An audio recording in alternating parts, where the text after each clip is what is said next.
Morning people, hari ini kita akan membahas sesuatu yang sangat menarik bagi para cyclist milenial saat ini. Apalagi kalau bukan Strava.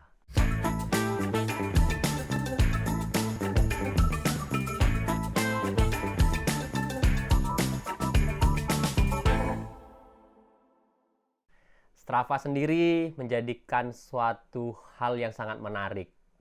Yang pertama, akan tercipta budak-budak Strava yang mengejar segmen, dan lain-lain. Yang kedua, akan tercipta orang-orang yang subscribe pada fitur Strava. Nah, kalau kalian sudah sadar menghamburkan uang untuk subscribe di Strava, maka kalian harus memanfaatkan fiturnya. Fitur apa itu? Hari ini kita akan bahas tentang fitur membuat rute. Oke, yang pertama kita lakukan adalah kita buka browser. Oh ya, lupa. Di video ini akan ada dua versi cara membuat rute. Dari PC atau tablet dan dari handphone. Ini kita mulai dari PC. Pertama buka browser, apapun browsernya. Yang penting bukan Internet Explorer. Yang pertama sudah dibuka Strava-nya, langsung klik login, kemudian login dengan akun yang sudah kalian miliki. Ingat, akun kalian, jangan akun istri, akun teman, apalagi akun... Oke, setelah proses login, nanti akan tampil dashboard-nya Strava. Kalau sudah dipastikan kalian menjadi subscriber, maka kalian bisa lanjut untuk membuat rute. Klik menu dashboard, klik My Routes. Nanti akan tampil rute-rute yang sudah kalian buat.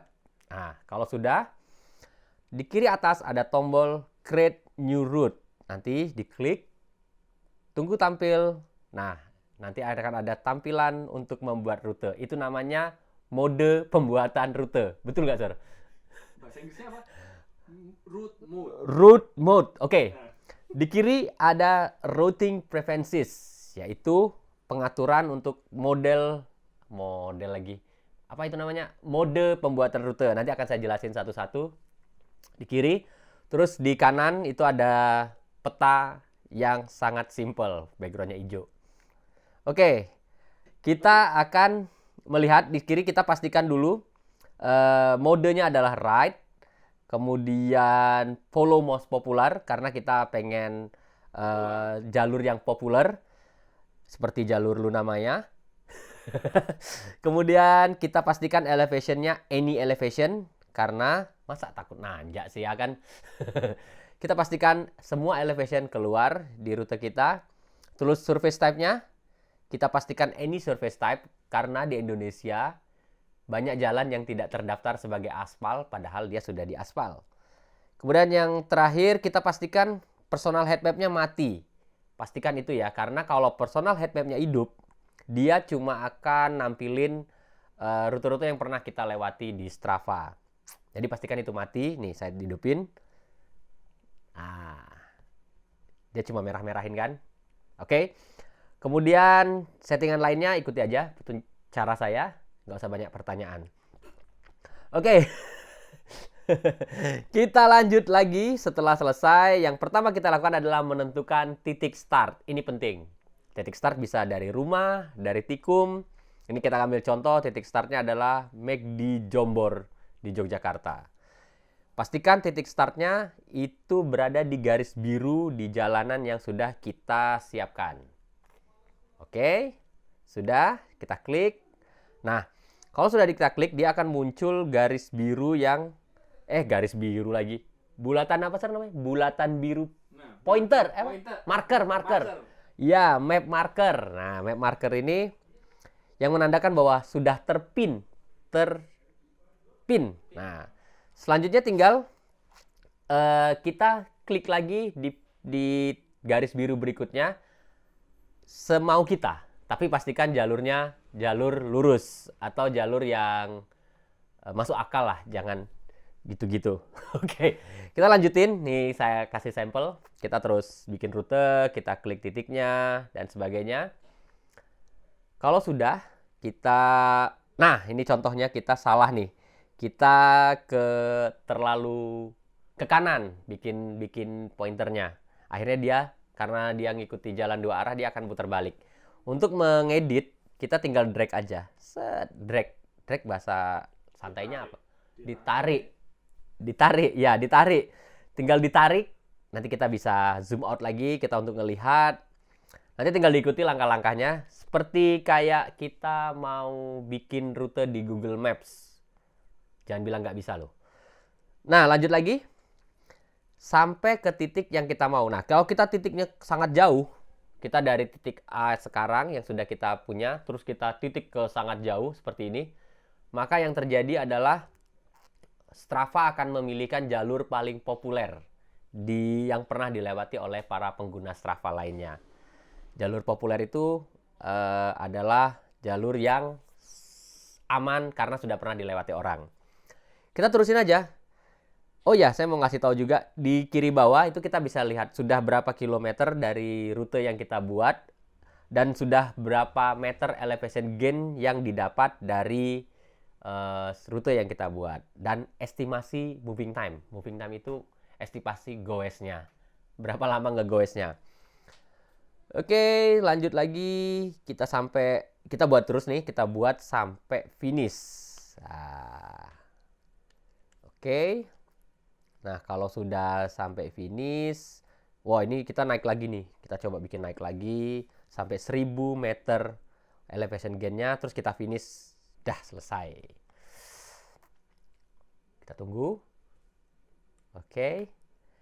Ya, nah kalau sudah selesai semua rutenya, kita udah yakin, kita udah set, kita udah pede dengan kilometernya, elevation gain-nya, kemudian kita save, kita kasih nama. Di sini kasih nama dengan tes rute tutorial YouTube. Nah, ini tutorial ya, bukan video goes. Kemudian pastikan tipenya route-nya itu adalah route-nya tipenya road. Bener gak, Sir? Route tipenya road. Kemudian pastikan route visibility-nya publik kalau mau di-share ke teman-teman goes barengnya. Tapi ingat, pandemi ya, jangan rame-rame.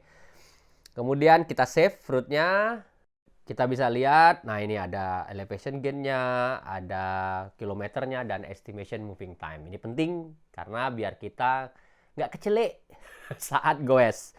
Kalau kita refresh, nanti Strava akan menampilkan segmen-segmen yang akan kita lalui di sepanjang rute yang kita buat.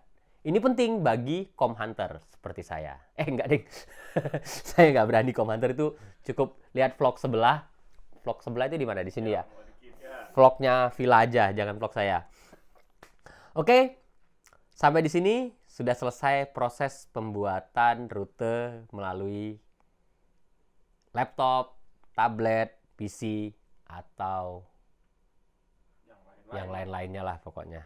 Oke. Selain menggunakan device-device yang saya sebutin, kita juga bisa bikin rute melalui handphone. Bagi kalian yang nggak punya PC atau laptop. Tapi masa udah subscribe nggak punya laptop sih? Tapi nggak apa-apa lah. Siapa tahu lagi di jalan gitu ya kan. Ya udah, kita ganti dulu device-nya. Kita menggunakan handphone. Oke. Langsung kita buka Strava seperti biasa di handphone. Iya. Yang pertama adalah kita pastikan Strava-nya adalah akun yang sama yang kita pakai tadi waktu di laptop. Langsung masuk ke menu My Profile. My Profile di sudut kanan bawah. Sudut kanan bawah ada My Profile. Nanti kita klik Routes dan klik Create Your Own Routes. Ini kalau masih kosong, nanti dia masih kosong. Nah, karena di handphone ini masih beta, maksudnya masih apa ya, Sir? Masih uji coba. Mungkin nggak selengkap fitur yang ada di laptop, tapi cukup untuk membuat rute.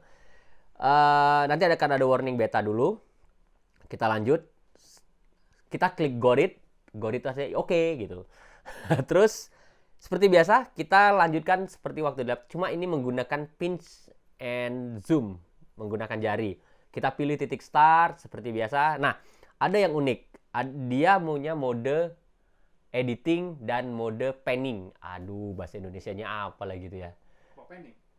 mode editing dan mode geser-geser. Itu. Kalau kita mau mode editing, kita klik gambar pensil yang ada di kiri bawah. Kita klik gambar pensilnya, nanti dia akan mode editing untuk kasih titik. Kalau sudah selesai, nanti kita langsung kembali ke mode geser-geser. Kita geser, kita cari titik berikutnya.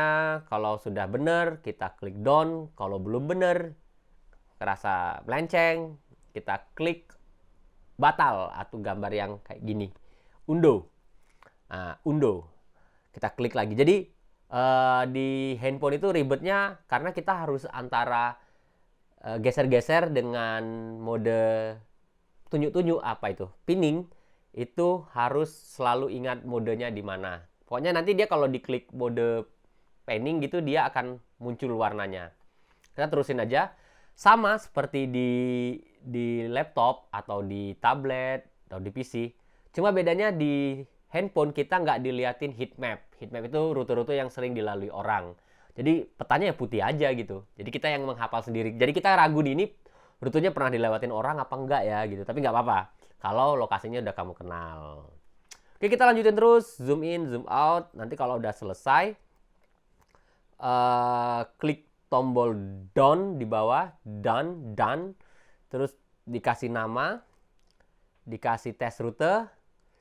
Nah, kalau udah selesai, langsung kita save. Nah, pastikan di save. Rute yang udah kita buat, itu enaknya bisa di-share ke teman-teman lagi melalui link atau melalui sosial media yang lain atau via WhatsApp group di mana kamu lebih banyak mantengin WhatsApp group cyclistmu daripada balasan WhatsApp group dari istrimu. Kemudian setelah selesai, rutenya udah jadi. Mau diapain rutenya? Nah, ini bagian terpenting. Masa udah bikin rute, udah capek-capek, nggak digoes? Ada 3 cara untuk menjalankan rutenya. Yang pertama, diimport langsung otomatis sync ke cyclo komputer. Misal Wahoo, Garmin, atau ada beberapa cyclo lain yang bisa connect ke Strava secara langsung. Yang kedua, diekspor sebagai GPX. Nanti itu bisa dari browser, dari web, atau dari browsernya mobile, diekspor jadi file GPX, terus kita upload manual ke device kita. Bisa juga aplikasi pihak ketiga kayak Samsung Health, atau apapun itu, yang penting bisa import GPX. Dan yang terakhir bisa langsung pakai aplikasi Strava. Jadi use route, nanti diklik use route, langsung kita pakai aplikasi Strava. Simpel kan? Kalau sudah punya ini, kita bisa jadi RC, bisa narik teman-temannya, karena kita yang tahu rutenya. Kalau ada pertanyaan, silakan tanyakan di komen. Kalau nggak ada pertanyaan, tolong komen aja. Kalau like, please like. Kalau tidak suka, jangan dislike. Jangan lupa yang satunya. Jangan lupa subscribe di sini ya. Subscribe, jangan lupa subscribe di sini. Oke. Di edisi berikutnya kita akan membahas fitur Strava lainnya bagi subscriber, yaitu live segment. Ini fitur penting bagi budak Strava untuk mencapai kom-kom atau mengambil kom-kom. Sampai jumpa di edisi Strava berikutnya.